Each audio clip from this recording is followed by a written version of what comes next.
Karibu sana kwenye channel yetu pendwa ya Apostle Katambi. Nichukue fursa hii kukukaribisha katika channel yetu pendwa ya Apostle Katambi.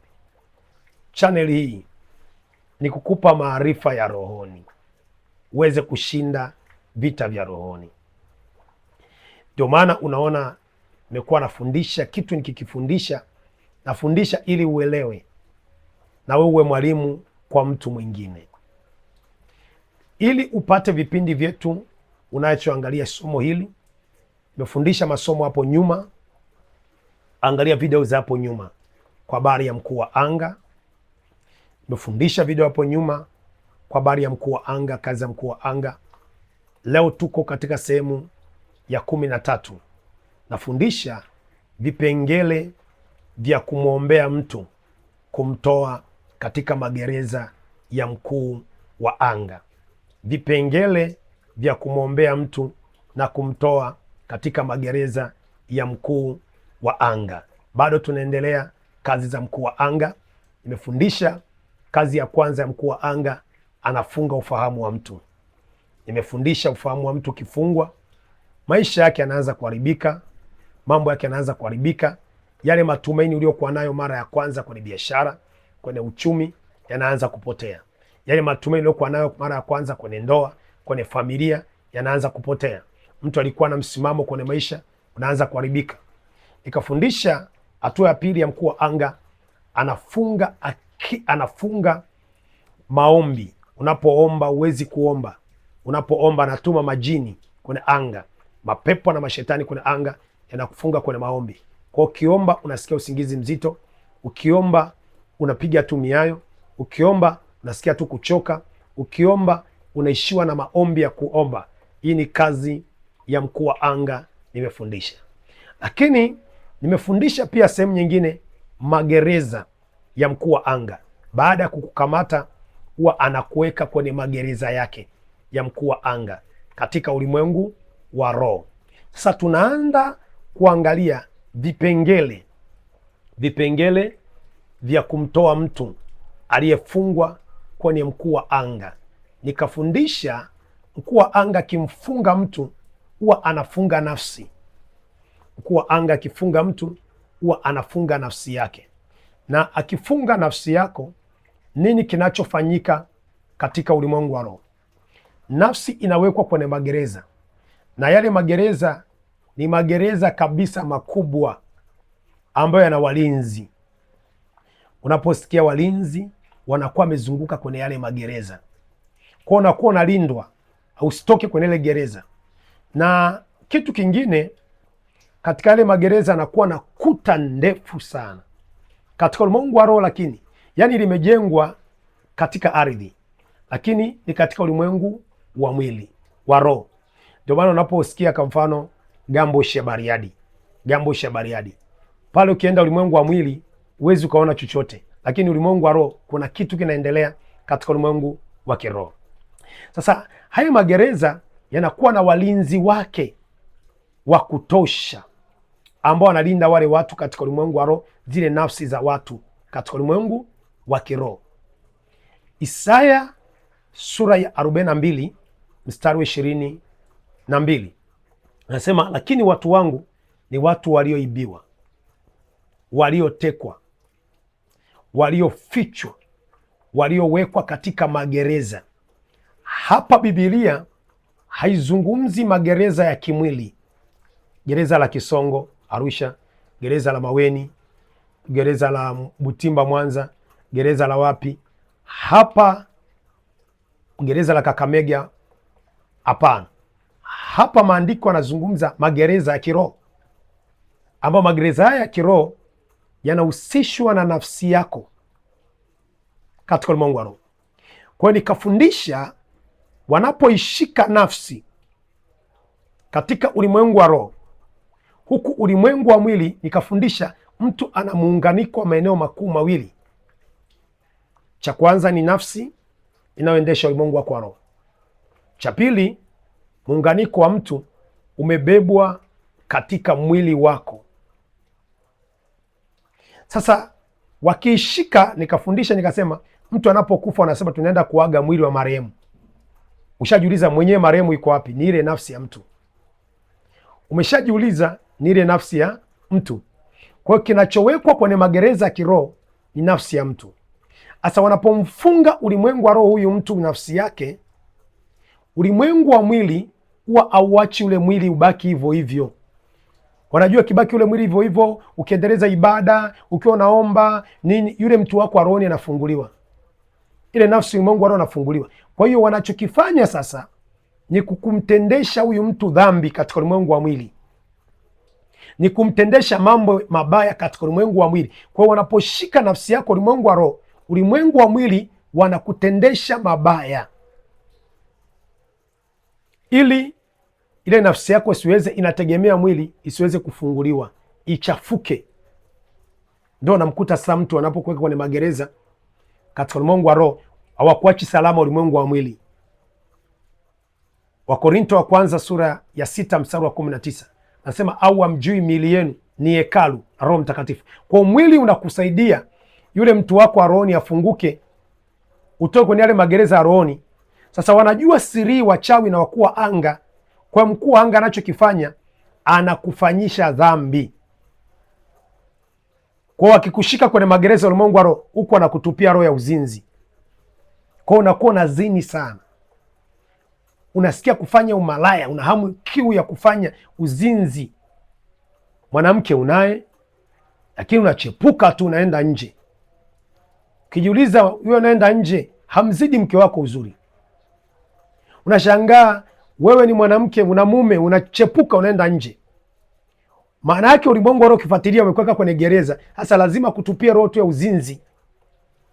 Wengine wakutupia roho ya uzinzi, wengine wakutupia roho ya wizi. Unakuta kaka ni mwizi, dada ni mwizi, mtoto mdogo wako ni mwizi, unatupia tu roho ya wizi, udokozi, wizi, kunaiba tu, unakuwa tu, yani haui mwaminifu. Kutokuwa mwaminifu huku unaibaiba, unaendesha maisha. Kule ulimwengu wa roho unaendelea kuwa kwenye utumwa wa gereza lao, unaendelea kumilikiwa kwenye magereza yao. Katika ulimwengu wa roho si unachafuka. Maana yake Mungu hawezi kufanya muujiza wa kukukomboa, lazima aguse mwili wako. Asa mwili huku ushachafuliwa, kwa hiyo ile nafsi unaendelea kuwa magerezani. Wakiona inakuwaje huyu mtu, mbona yuko hivi, wanakutumia tu roho ya ulevi. Wewe unakunywa tu mapombe, unakunywa viloba, unakunywa tu mapombe. Kwa hiyo nafsi inaendelea kushikiliwa ulimwengu wa roho. Kama alikuwa kwenye gereza la mapenzi, wale kwenye gereza la umaskini, kwa unaendelea kutumikishwa nafsi yako ulimwengu wa roho, iko kwenye magereza yao katika ulimwengu wa roho. Kwa hiyo nafundisha namna ya kutoka kwenye hayo magereza. Wengine kupa magereza kukataliwa. Asa nafundisha namna kutoka kwenye hayo magereza ya kiroho, namna kumwombea mtu, kumtoa kwenye magereza ya kiroho.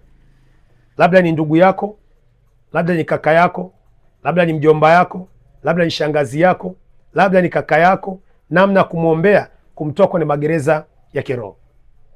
Vipengele vifuatavyo ni vipengele vya kumtoa mtu kwenye magereza ya kiroho. Cha kwanza, unapoenda kumwombea mtu wa namna hii, aliyeshindikana kwenye familia, aliyeshindikana kwenye ukoo, cha kwanza, hakikisha una jina lake. Hakikisha una jina lake. Kwa nini utumie jina? Jina ndio limebeba nyota yake. Jina lake ndilo limebeba nyota yake. Jina lake lina muunganiko na nyota yake. Kipengele cha kwanza, uwe na jina lake. Hili jina unalitumiaje? Kabla haujamshika mateka, cha kwanza ulimwengu wa roho walishika jina lake. Mhubiri sura ya 6 mstari wa 4 anasema jina lake limefunikwa na giza. Jina lake limefunikwa na giza. Jina lako laweza kufunikwa na magonjwa. Kabla hawajamroga huyu ndugu mpaka aribikiwe, wamweke kwenye magereza, cha kwanza ulimwengu wa roho walishika jina lake. Cha kwanza, ulimwengu wa roho walitamka na jina lake. Kwa unapoenda kuomba, silaha ya kwanza kumtoa mtu kwenye magereza yake jina. Lakini kama hauna jina, mwombaji kama mimi, kama hauna jina, unaweza tu kasema tu majina yao yote yaliyoandikwa herufi A mpaka Z. Labda unaenda kukomboa watu waliofungwa kwenye gereza la mtaa, gereza la eneo, unataka kutoa watu zaidi ya 800 au 10,000 au kuzimu. Unapoita kupitia jina, wanakuja, wanatoka kwenye magereza yao ya kichawi, magereza yao ya mkuu wa anga. Kwa hiyo ni eneo la kwanza, wakati unaomba unamwita kwa jina, njoo, njoo, na warudisha walipokamatwa kwenye ulimwengu wa roho, njoo kwa jina la Yesu. Cha pili, sasa unapomwita njoo, huwa wanapomteka wanajua kwamba anapokombolewa lazima aitwe. Sasa ili tufanye huyu mtu asitolewe kule, wanaweka pamba, wanaweka pamba masikioni. Kwa unapomwita asikii. Sasa unapomwombea mtu kumtoa kwenye magereza ya mkuu wa anga, ondoa kwanza pamba zilizowafunika kwenye masikio. Unaziondoa kwa damu ya Yesu, kwa jina la Yesu. Kila pamba iliyofunika masikio yake unaanza kuziondoa kwa jina la Yesu, kwa damu ya Yesu. Hiyo ni eneo la kwanza, ili umtoe kule pamba kwenye masikio na uziondoa. Kwa kizazi shazitoa zile pamba kwenye masikio, wakati unamwita njoo kwa jina la Yesu, njoo kwa damu Yesu, njoo, unatumia Yohana sura 11 mstari wa 43 kuanzia 38 pale mpaka 43. Yesu anamwita Lazaro, njoo. Unadhani Yesu alikuwa na akili? Sauti ya Yesu ilikuwa ni sauti hakuna amplifier iliyokuwa nazidi sauti ya Yesu. Hakuna speaker iliyokuwa nazidi sauti ya Yesu. Alikuwa anahubiria watu 4,000, 6,000, 15,000 wanamsikia. Nadhani ilikuwa ni mtu wa mchezo. Kwa nini Yesu anaenda kwenye kaburi la Lazaro, ni mita 1, mita 2, mita 3 kwenye kaburi la Lazaro, anaita kwa sauti kuu, Lazaro njoo? Alikuwa anaita ile nafsi ya Lazaro. Kwa na wakati unapoomba kurudisha mtu kutoka kwenye hayo magereza, unaita nafsi yake, njoo kwa jina la Yesu, njoo popote alipokuweka kwenye magereza, njoo. Hiyo ni sehemu ya kwanza ya kurudisha nafsi ya mtu iliyowekwa kwenye magereza ya mkuu wa anga. Sehemu ya pili, kabla hujarudisha nafsi yake, wanamfunga ufahamu. Unaweza ukabomoa zile kuta, ukawalipua wale walinzi wanaomshikilia, wale walinzi wanaomkamata, ukawalipua, ukawateketeza kwa moto, ukawaangamiza kwa moto. Lakini mtu mwenyewe baada ya kuvunja gereza anaweza kakaa pale pale hivyo hivyo tu, hivyo hivyo amekaa, hawezi toka, hawezi kimbia, kwa sababu anafunga ufahamu. Kwa unaufungua ufahamu wake kwa moto na kwa damu ya chapu chapu. Ufahamu wako unaufungua kwa moto na kwa damu Yesu, ulioshikiliwa kwa mkuu anga. Kwa nilo gereza, ufahamu wako uliotekwa, ulioshikiliwa, uliokamatwa, uliotekwa, ulioshikiliwa, ufahamu wako na ufungua kwa moto na kwa damu Yesu, unafungua ufahamu wake katika ulimwengu wa roho. Kwa hata unapoita ufahamu wake tayari unapoita ufahamu wake unakuwa umeshafunguka. Unaweza ukaita ufahamu wake bado umeshikiliwa. Hiyo ni sehemu ya pili, kufungua ufahamu. Sehemu ya tatu ya kumfungua mtu aliyefungwa akili zake za rohoni, aliyefungwa kwenye gereza katika ulimwengu wa roho. Sehemu ya tatu ni kupiga wale walinzi, au unawasambaratisha kwa damu Yesu, waliomlinda ulimwengu wa roho. Walinzi, anaweza akatumiwa jini likamlinda, anaweza akatumiwa wachawi wanamlinda ulimwengu wa roho, misukure ikamzunguka ulimwengu wa roho. Kwa unaanza kubomoa walinzi wanaomzunguka ulimwengu wa roho, unawalipua kwa jina la Yesu. Unawatumia radi. Samueli wa kwanza sura ya 2 mstari wa 10 na wa Samueli wa kwanza sura ya 2 mstari ule sura ya 2 mstari wa 9 na wa 10, washindanao na Bwana watapondwa kabisa, toka mbinguni Bwana ataachia radi. Unawalipua kwa radi, unawateketeza walinzi kwa radi, waachie hiyo nafsi. Yale mageti ya kiroho, kuna mageti yanawazunguka ya kiroho, yale mageti unayavunja vunja kwa jiwe kuu la pembeni. Unayabomoa mageti ya kiroho yaliyomshikilia kwa jiwe kuu la pembeni. Ukimaliza unaangusha zile kuta walikomweka, kuta zile unabomoa. Poromosha hayo magereza kwa jina la Yesu. Vunja hayo magereza kwa jina la Yesu. Na ndio sasa unatuma malaika aende akamchukue. Malaika anaenda anamtoa kule aliko. Kwa unapoita malaika anaenda anashuka na upanga na moto, anamchukua anamrudisha. Ndio unaona sasa huyu mtu aliyekuwa ni mzinzi tu, huyu mtu aliyekuwa anakataliwa tu, huyu mtu aliyekuwa ni mlevi tu, huyu mtu aliyekuwa ni mwovu tu, huyu mtu aliyekuwa ni mbabe tu, huyu mtu aliyekuwa sikii tu, unaona anaanza kurudi na tabia nzuri. Lakini kumbe umemchomoa ulimwengu wa roho. Kumbe umemtoa kwenye magereza katika ulimwengu wa roho. Naomba uweke komenti yako hapo chini. Komenti yako hapo chini, unapitia nini? Kwenye familia unapitia nini? Weka komenti yako hapo chini. Unataka kipindi hiki kiendeleje? Weka komenti yako hapo chini. Unataka mafundisho endeleje? Weka komenti yako hapo chini. Mungu wa mbingu na nchi akubariki katika jina la Yesu. Na kama ni mara yako ya kwanza kuingia kwenye channel yetu pendwa, mimi nafundisha ulimwengu wa roho. Nafundisha ulimwengu wa roho. Na ndio maana unaweza kusema, mtumishi, kwa nini unafundisha masomo yanakuwa marefu? Mimi niko kwa ajili ya kufundisha ili uelewe. Sio kwa ajili tu, unatakiwa ili uelewe. Unapoelewa utajua namna ya kutoka, namna ya kuomba. Naomba ushare video zangu. Naomba umpe mtu channel yangu kwenye magrupu ya WhatsApp. Tumie message, mpigie simu, mwambie hebu ingia kwenye channel ya Apostle Katambi, naenda kufunua siri za ajabu za ulimwengu wa roho.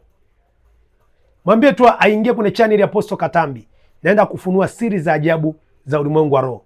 Na utajua kumbe unapoona watu wako huku, mara walevi, mara wazinzi, mara hivi, mara wamekataliwa, kumbe ulimwengu wa roho wako kwenye magereza. Tafundisha namna wanavyowachukua. Mungu akubariki.